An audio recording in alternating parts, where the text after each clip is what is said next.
Hey everybody, it's Mike with the 1974 GMC Motorhome. Today we aren't doing motorhome work. Today we're working on a 2013 Chevy Traverse. And I wasn't really planning on making any videos of this. I'm just changing a water pump. And so front tire's off. I get this thing up in the air and there is no way to drain the coolant other than to pull a hose, which, I don't know. To me, that's just asinine.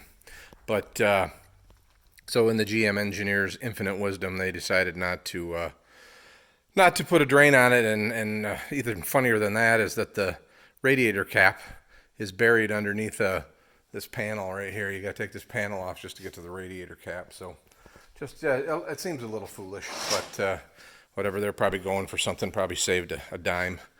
And so at any rate, what I did find, and I didn't find anything on the internet on how to drain it other than people taking hoses off, and the water pump video I watched, the guy just cracked the water pump and let the coolant drain, and I'd prefer not to make that kind of mess on the floor. I have a dog that's out here with me in the shop all the time. You can see her laying down over there, and so I don't want her, lapping on coolant that's on the floor. And so I thought, well, it looks like maybe there's nothing in that side of the radiator. So it's on my hoist, and I kind of lowered it down, and it's tipping that way a little bit. And I got a fair amount out. I don't know what the thing holds. I was going to look it up, but it had probably lost quite a bit. So I'm thinking that I got it all, but this is a friend of mine actually gave it to me. He bought it for something and didn't use it, but it's like a $5 pump from Harbor Freight, and I just pumped it out of there. You could probably siphon it out too if you had a length of hose.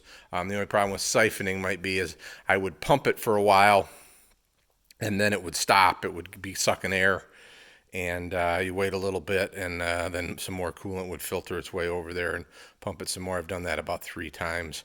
I went in for lunch and let it sit, so it's probably most of it's gone. But I'll somehow at the end of my video, or not at the end of this video, but at the end of this job, I will let people know whether it got all the coolant out or not. So, but it should. In theory, it should. It feels like I got all the way to the bottom of the radiator. So, all right, everybody, have a great day.